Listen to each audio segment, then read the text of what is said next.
las mujeres más apreciadas, a quien catalogamos como un ejemplo de perseverancia, reconocida por su lucha de preservar el legado de su esposo, difundiendo sus obras que hoy en día son traducidas en diversos idiomas y son leídas en las grandes facultades de literatura del mundo. Hablamos de la gran Georgette Philippart, quien es reconocida por defender el legado de César Vallejo. Georgette Maria Philippart Travers, poeta y escritora que nació en París el 7 de enero de 1908 y falleció el 4 de diciembre de 1984. Sus padres fueron Alexandre Jean-Baptiste Philippart y Maria Travers, dos jovenzuelos que no se casaron ni convivieron. Georgette no llegó a conocer a su padre porque se alistó en el ejército francés en 1906. Por ese motivo adoptó el apellido Travers de su abuelo materno, ya que su madre era menor de edad. En 1914, una tuberculosis le ataca los nódulos de las extremidades inferiores. Ese mismo año estalla la Primera Guerra Mundial y su padre muere tras recibir una grave herida en la batalla del Marne. A través de esta carta testamentaria, oficializada en 1917, Alexandre reconoce a Georgette como su hija, quien adopta su apellido, Philippart.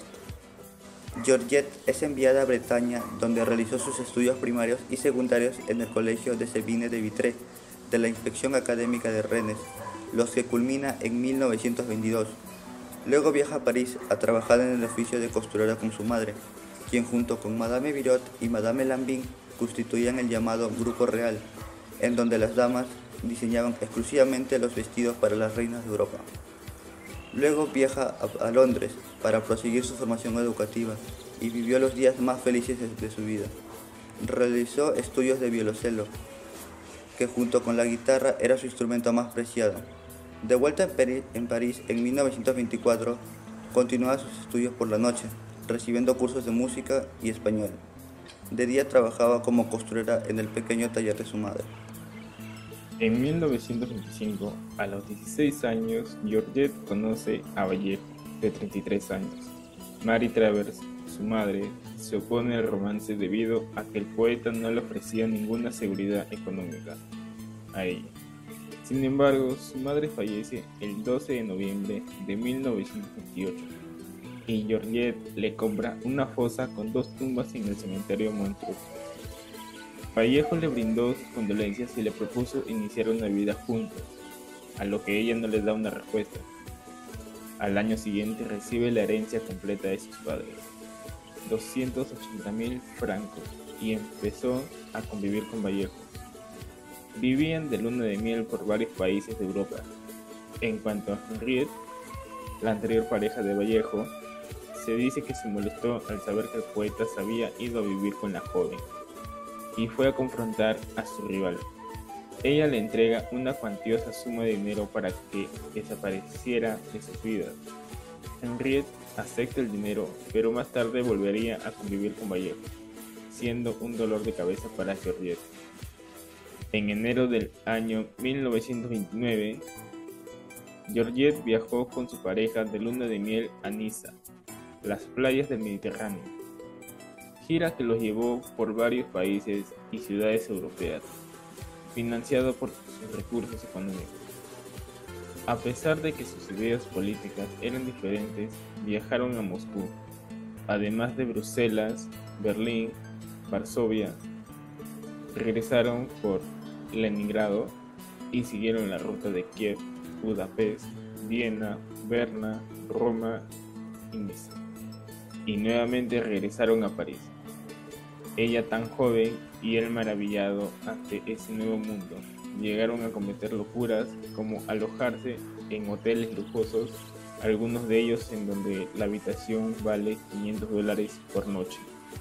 Al volver a París, se instalaron en el departamento que ella tenía en el 19 de Rue Mollier de 4 habitaciones. Era un piso profuso en muebles, espejos, lámparas, armarios, cuadros de pintura y un piano donde Georgette siempre interpretaba su música clásica. Al volver a París, se instalaron en el departamento que ella tenía en octubre de 1933, la pareja Vallejo dejó la Rue Mollier y se aloja en el Hotel Garibaldi número 41. Es ahí donde Georgette trabaja en el Conservatorio Nacional de Artes y Oficios de París como dama verificadora temporal. En octubre de 1933, la pareja Vallejo dejó el 11 de octubre de 1934 a las 11:15 de la mañana. Luego de una convivencia de 6 años, Georgette y César contraen matrimonio civil en la municipalidad del Distrito 15 de París y se cristalizan el amor que se profesan. Fueron testigos Ismael González de la Serna, pintor granadino, amigo de Federico García Lorca, y su mujer, Susan Putois. Al estallar la Guerra Civil Española, ambos ya marxistas militaron y colaboraron en los comités de defensa de la República. En un periodo muy prolífico para el poeta, además de poesías, escribe ensayos, obras de teatros, crónicas y relatos, entre otros textos que hacen de él un escritor total abarcando todos los géneros. También en un periodo de precariedad económica para la pareja peruana-francesa. En 1937, ambos asisten en una representación del Perú al Segundo Congreso Internacional de Escritores Antifascistas. En 1937, ambos asisten en una representación del Perú al Segundo Congreso Internacional de Escritores Antifascistas. En 1937, ambos asisten. En 1938, en un año marcado por el dolor y la impotencia para Georgette, Vallejo cae enfermo un 13 de marzo y fallece el 15 de abril a las 9:20 de la mañana, con 46 años de edad. Georgette cede su tumba de Montrouge a César, y a causa de esta irreparable pérdida recuerda: cuando él murió, estuve ciega durante 4 horas, estuve loca. Luego de la muerte de su esposo, Georgette conservó abnegadamente todos sus manuscritos, salvándose de una segura desesperación durante los años de la ocupación alemana de París. Copia a máquina todas las obras del poeta, hasta entonces inéditas, y las guarda. Busca ayuda en la legación peruana en Francia. Su intención era trasladar los restos de Vallejo a suelos peruanos ante una probable invasión nazi. Eso se verá en su momento. Le contestan exactamente la misma respuesta que obtiene de parte de su familia, del poeta en Perú, quienes incluso se comunicaron con la legación peruana en el país de Napoleón para preguntar si efectivamente Georgette era la mujer legítima del poeta. Pero poco tiempo después, ante la inminente invasión en Alemania, Georgette Vallejo regresa a la legación peruana en su país, esta vez llevando consigo los ejemplares de la obra inédita de César, que ella misma había copiado en una máquina. Su intención era encargar, y en este caso ella siga viva tras la invasión, pues recuperar el material. De lo contrario, la legación podría disponer de la obra. Tras ello, cumplir con su objetivo, se retira. Sin embargo, en este corto tiempo, ya los alemanes arrasaron en la parte de Francia, quemando las bibliotecas y deshaciéndose de sus reservas y alimentos.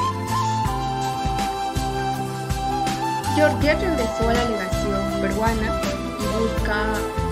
y busca de nuevos documentos, solo para darse con la sorpresa de que todos los diplomáticos habían escapado hacia Moscú. Encontró al portero, el español José, con quien Vallejo había construido una relación amical. Pese a la sorpresa de los demás, el portero le permitió ingresar a Georgette en busca de secretos.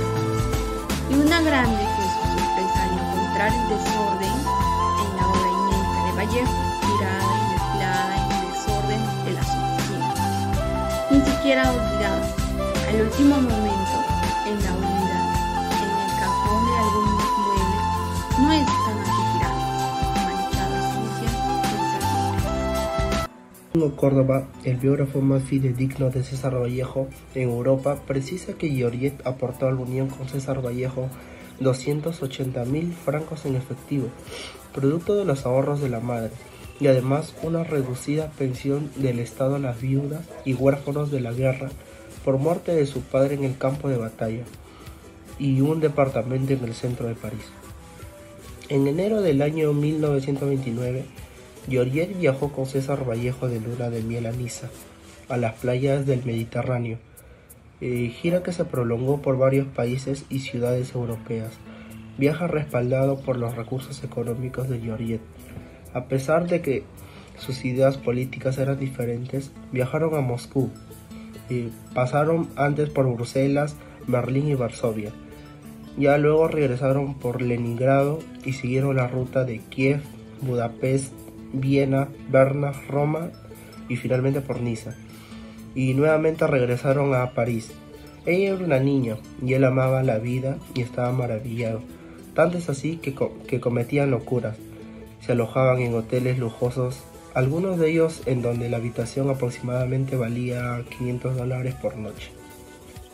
Obra poética completa, edición con facsímiles, Lima, Francisco Moncloa, editores, y Georgette Vallejo, en 1968. Abarca los heraldos negros, Trilce, poemas humanos y España aparte de mí este país. En 1968 rechazó todo intento de musicalizar los poemas de Vallejo. En 1966 el gobierno peruano le reduce drásticamente su pensión, que dejará de otorgarle en 1968. En 1967 editó y publicó toda la narrativa del poeta César Vallejo, novelas, cuentos completos. En 1968 edita y publica la obra poética completa, edición facsimilar. En octubre de 1968 le gana el juicio a la editorial Losada por haber publicado sin autorización poemas humanos y España aparte de Mexicaliza. También pidió la repartición de los restos de Vallejo con buenas razones y dijo: porque a su tierra le dieron de a palos, lo maltrataron y yo solo soy obediente a su voluntad. Durante un evento público, Georgette le dio un bofetazo al editor Carlos Millabatres debido a que este incumplió su promesa de publicar una foto de Vallejo en la carátula de homenaje internacional al poeta consagrado de la revista Visión del Perú. Y en lugar de esto, Millabatres colocó una foto de óleo de Macedonio de la Torre con una representación irreconocible del poeta. El 3 de abril de 1970, Georgette cumplió uno de los sueños más caros de César Vallejo, y estar en descanso eterno en el cementerio de Montepar. La Casa de las Pampas Fúnebres, Montemollar, traslada sus restos mortales desde el cementerio de Montreux al de Montepar. Georgette firma para que se cumpliera el deseo de Vallejo y el mío. Y en la tumba del epitafio coloca: he nevado tanto para que duermas. En 1978, Georgette sufrió un accidente en su casa a la edad de los 70 años. Rueda las escaleras y las consecuencias son funestas. Hemiplegia parcial, accidente cerebrovascular, arteriosclerosis senil, del cual no puede recuperarse a causa de un derrame cerebral. Publicó su máxima obra, Vallejo, allá ellos, allá ellos, allá ellos. Yo siempre estoy sola, con Vallejo sin Vallejo, le confesó alguna vez a Ernesto More, amigo íntimo del poeta, según Danilo Sánchez León, presidente de la Asociación Cultural Capulín. Vallejo y su tierra, decía que nunca, ni antes ni después de Vallejo, había conocido a nadie. Georgette estaba sola, su única compañía era Rosa Espinosa, la empleada de su hogar, que aún no sobrevive en el fantástico y blanco edificio Manzano. Ella se encargaba de mezclarle el atún con el pan a sus 17 gatos, animales que le provocó en el 97 un accidente que paralizó su hemisferio derecho y precipitó sus presiones cerebrales. También le ayudaba a administrar los 1.000 francos mensuales de la Asociación de Beneficencia Francesa, dinero que prestaba a sus amistades y no se le devolvían. Según César Vallejo Infantes, sobrino del poeta, Georgette era conocida como la loca del edificio. Según Rosa, Georgette nunca recibió de buena gana a su sobrino, solo recibía a Fernando de Cislo, Luis Jaime Cisneros y Delfina Paredes.